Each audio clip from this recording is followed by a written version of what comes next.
Olá, meus queridos estudantes, tudo bem com vocês? Então, seguimos aqui com mais uma videoaula. Hoje é a atividade 2 do Trilhas, tá? Simulação de cenários de pandemia. E essa atividade eu sou a professora Tabata, tudo bem? Vamos lá junto? E essa atividade aqui a gente vai trabalhar com cenários. O que é importante? O que tem de novo aqui que é importante a gente prestar atenção? Infográficos. Vocês já trabalharam com infográficos? Vocês sabem o que significa um infográfico? Então, se você perceber aqui na tela, vem comigo aqui na tela, tá? Eu tenho aqui o primeiro infográfico aqui de coronavírus de casos mapeados.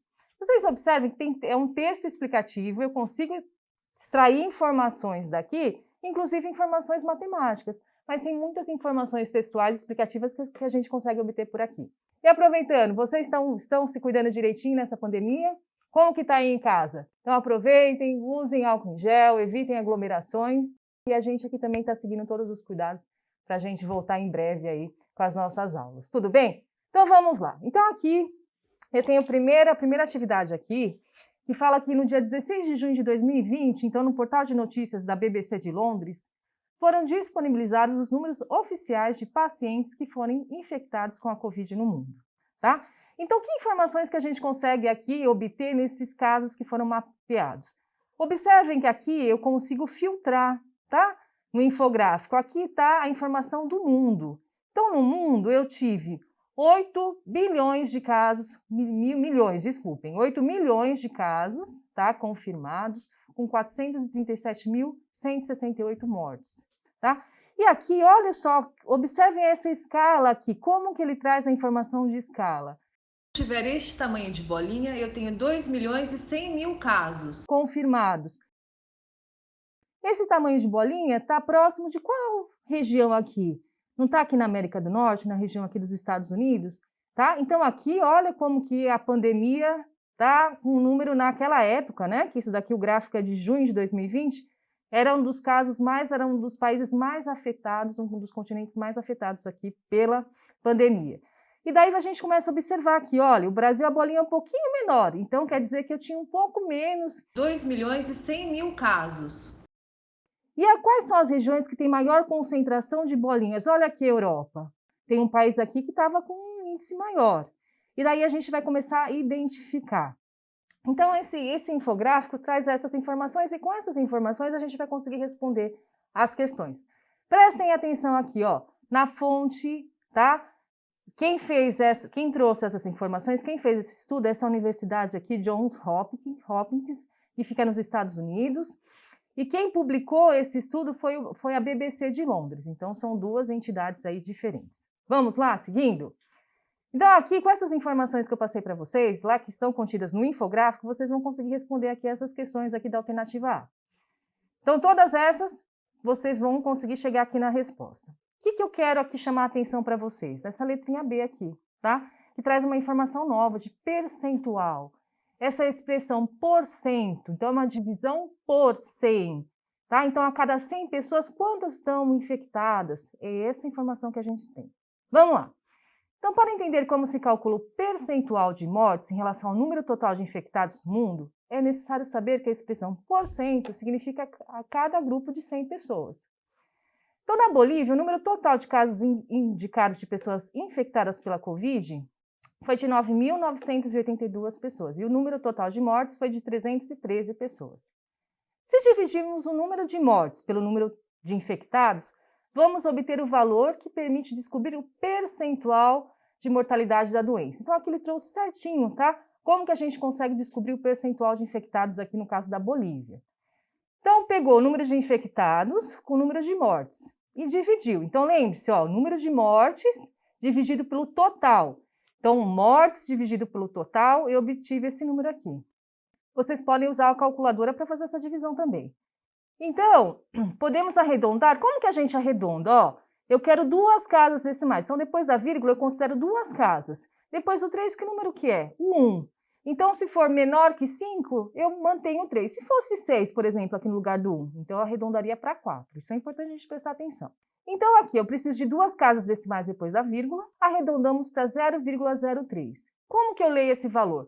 3 centésimos. Eu não tenho duas casas depois da vírgula? Centésimo. Se fosse 3, milésimo. Se fosse uma só, décimo, tá? Então, 3 centésimos. E como que eu posso escrever esse valor? 3 centésimos, que é 3 dividido por 100, 3%, que é uma divisão por 100. Esse valor significa 3%, que pode ser escrito, olha aqui na forma de porcentagem, um símbolo matemático que a gente pode representar, 3%. Tudo bem? Então tem 3%, a cada 100 pessoas, 3 pessoas morrem em média na Bolívia.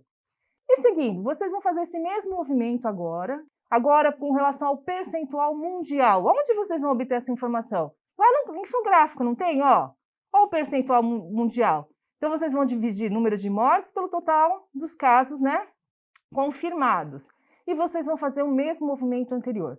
Vão descobrir o percentual, vão descobrir como que pode ser escrito esse valor, vão arredondar. Então, olhem, como eu quero ter 2 casas decimais, olhem para a terceira casa decimal. É menor que 5? Arredonda para baixo. Se for maior, vocês vão arredondar para cima, tá? E como pode ser escrito, vocês vão usar a notação aqui matemática de porcentagem. Mesma coisa vocês vão fazer pelo caso brasileiro. E o percentual brasileiro de mortes? Ou seja, a cada 100 pessoas, quantos morrem no Brasil? Quantas morreram naquele período do infográfico? Isso é importante. Então, vocês vão descobrir e vão fazer esse mesmo movimento. Se for necessário, utilize a calculadora aí para vocês conseguirem fazer as divisões. Tudo bem? E daí, agora, o próximo passo é vocês compararem. O que pede aqui a letrinha C? De acordo com as informações analisadas e calculadas, é possível dizer que o Brasil está acima, abaixo ou igual ao percentual mundial de óbitos em decorrência da Covid-19? Escolha somente uma das opções e explique por quê. Então, vocês vão comparar. Vocês não vão achar a média mundial, vão achar a média do Brasil? Vocês vão comparar. Por isso que a gente deixou 2 casas decimais, porque às vezes o primeiro número vai ser igual. Então, vocês têm que olhar lá os centésimos, qual que é maior. Olhem os centésimos e verifiquem qual que é maior. Será que eles são iguais? Será que um é menor que o outro? E vocês vão conseguir responder essa atividade aqui também, tá? Então, aqui tem uma explicação, né, de porcentagem. Então, 3 em cada 100 pessoas na Bolívia morreram por causa da Covid-19. Então, porcentagem é uma divisão por 100. Então, quantas pessoas, um grupo de 100 pessoas morreram, que é o caso desse exercício. Tudo bem? Aí aqui, nessa próxima atividade aqui, a gente vai começar a trabalhar com médias aritméticas. O que é uma média?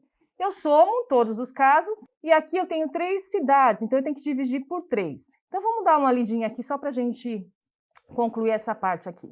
Então, Jéssica assistiu pela televisão uma reportagem indicando que nas cidades do litoral paulista existem muitas pessoas descumprindo a solicitação das prefeituras de evitar circular pelas praias para reduzir a contaminação por Covid-19. Preocupada com a situação, ela resolveu consultar o portal informativo do estado de São Paulo e anotou as informações aqui nessa tabela. Então, aqui a gente tem as principais cidades litorâneas, Santos, Guarujá e São Vicente, os casos confirmados por cidade, o número de óbitos e o percentual. O que a gente pode observar aqui? Olha, as informações contidas na tabela são muito importantes. Já olhem a tabela com aquele olhar crítico de vocês. Então, o número de casos confirmados e o número de mortes. E como que ele chegou nesse percentual? Sempre é dividindo óbitos pelos casos confirmados, 52%, 80% por 983. Aí a gente chegou nesse percentual. Como que eu faço para calcular a média? Média dos casos confirmados. A gente somou os 3, tá? E dividiu o resultado da soma por 3. A mesma coisa vocês vão fazer com o número de óbitos. Em média, quantos óbitos que tiveram nessas 3 cidades?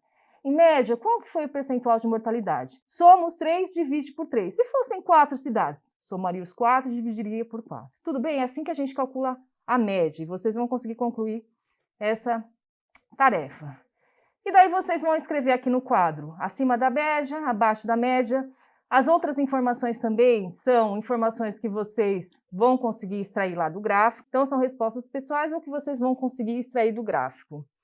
E daí aqui também é a mesma coisa, tá? Nesse infográfico aqui, tá vendo que eu também tenho uma outra informação, só que aqui eu tenho por continente. E como que vocês vão conseguir responder? Vocês vão voltar naquele infográfico anterior, vai ver onde tem a concentração das bolinhas, onde que está mais concentrado para responder. Onde teve mais casos, onde que teve menos casos, tudo bem? E vocês também vão conseguir responder essas atividades aqui. Mesma coisa, aqui eu tenho uma outra informação aqui de um infográfico também. Tá mais escuro, mas aqui eu tenho, total de casos confirmados no mundo e aqui eu tenho aqui total por países. Tá pedindo para vocês compararem, né, os 2 infográficos. Que informação que tem um que não tem no outro? E vocês também conseguem responder essas 2 informações. Essas últimas atividades, a letra C e D, são informações pessoais, que vocês conseguem finalizar também essa tarefa. tá? Então, verifique os casos que estão acima da média, verifiquem os casos que estão abaixo da média e vocês vão responder com as palavras de vocês. Tudo bem? Então, foram algumas dicas para vocês conseguirem trabalhar com infográficos, tá? Espero que tenha sido útil. Mãos à obra agora, tentem responder essas atividades. Se tiverem alguma dúvida, consulte o professor de vocês, que vai estar disponível lá no Google Classroom para auxiliá-los também, tá? Até breve. Tchau, tchau.